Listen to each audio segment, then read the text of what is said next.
সরকারি হাসপাতালে কমপ্লিট শাটডাউনের ঘোষণার পর চিকিৎসা কার্যক্রমের খবর জানাতে ময়মনসিংহ থেকে যুক্ত হচ্ছেন সহকর্মী ইমতিয়াজ আহমেদ। ইমতিয়াজ, জানাবেন যে কর্মসূচির কারণে জরুরি চিকিৎসা সেবা ব্যাহত হচ্ছে কিনা, এছাড়া সাধারণ রোগী ও তাদের স্বজনরা কি বলছেন?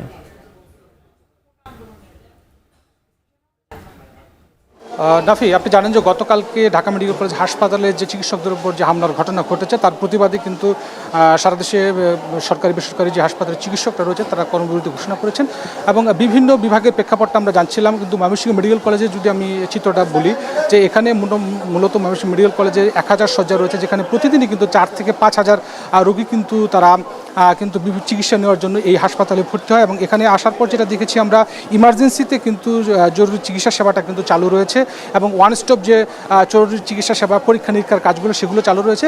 আমরা অর্থোপেডিক ওয়ার্ডের এসেছি, এখানে আসার পর আমরা যেটা দেখতে পেরেছি এই ওয়ার্ডে মূলত 2টার পর থেকে কোনো ডাক্তার এখানে কিন্তু নেই।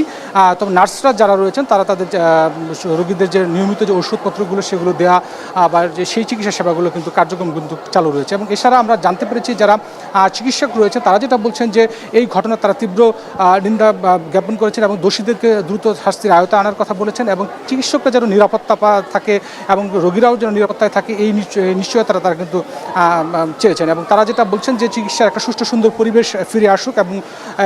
এবং আমরা দেখতে পেরেছি যে পাশাপাশি বেসরকারি যে হাসপাতালগুলো রয়েছে, ডায়াগনস্টিক সেন্টারগুলো রয়েছে, বিশেষ করে বিকেলের দিকে কিন্তু ডাক্তাররা প্রাইভেট প্র্যাকটিসে কিন্তু বসেন। আমরা সেগুলোতে গিয়ে দেখেছি সেখানে কিন্তু কোনো ডাক্তাররা প্রাইভেট প্র্যাকটিসে বসেনি, তবে পরীক্ষা নিরীক্ষার যে কার্যক্রমগুলো রয়েছে সেগুলো চালু রয়েছে।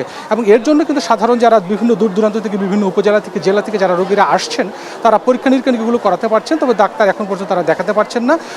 তবে যেটা দেখতে পাচ্ছি আমরা এখানে ময়মনসিংহ মেডিকেল কলেজ হাসপাতালে যে বিভিন্ন ওয়ার্ডগুলোতেও আমরা খোঁজ নিয়ে দেখার চেষ্টা করছি, সেখানে কিন্তু আসলে কোনো ডাক্তাররা কিন্তু কর্তব্যরত নেই। তবে চিকিৎসার যে কার্যক্রমগুলো রয়েছে, বিশেষ করে পরীক্ষা নিরীক্ষা, নার্সরা যে ওষুধপত্রগুলো নিয়মিত রোগীদেরকে বিভিন্ন সময় দেওয়ার কথা বলছেন সেগুলো কিন্তু নিয়মিত আমরা দেখতে পেরেছি নার্সদের কাছে। এবং সাধারণ রোগীরাও বলছেন যে আসলে এই সমস্যা দূর করা যত দ্রুত সম্ভব একটা সুষ্ঠু সমাধানের মাধ্যমে যেন চিকিৎসা সেবা কার্যক্রমটা সুন্দরভাবে আরও পরিচালিত হয় এবং সেবা কার্যক্রমটা সুন্দরভাবে পরিচালিত হয়, সেটা কিন্তু তারা বলছেন। পাশাপাশি চিকিৎসকরাও যেটা দাবি করছেন যে এই ঘটনার সাথে যারা জড়িত তাদের দৃষ্টান্তমূলক শাস্তি হোক এবং চিকিৎসকরা যেন তাদের কর্মক্ষেত্রে নিরাপত্তা পান এবং তারা যেন সুষ্ঠু সুন্দরভাবে তাদের চিকিৎসা কার্যক্রমগুলোতে তারা পরিচালনা করতে পারেন, সেই বিষয়ে কিন্তু তারা বলছেন। সব মিলিয়ে বলা যায় যে ময়মনসিংহ মেডিকেল কলেজ হাসপাতাল সহ যে প্রাইভেট ক্লিনিক এবং হাসপাতালগুলো রয়েছে সেখানে কিন্তু ডাক্তার এখন পর্যন্ত বসছে না, তবে অন্যান্য পরীক্ষা নিরীক্ষার যে কার্যক্রমগুলো রয়েছে সেগুলো চালু রয়েছে। সব মিলিয়ে এই ছিল নাফি ময়মনসিংহ মেডিকেল কলেজ থেকে আমার কাছে সর্বশেষ খবর। ময়মনসিংহ মেডিকেল থেকে চিকিৎসকদের কর্মবিরতির খবর জানাতে যুক্ত ছিলেন সহকর্মী ইমতিয়াজ আহমেদ। এখন যেন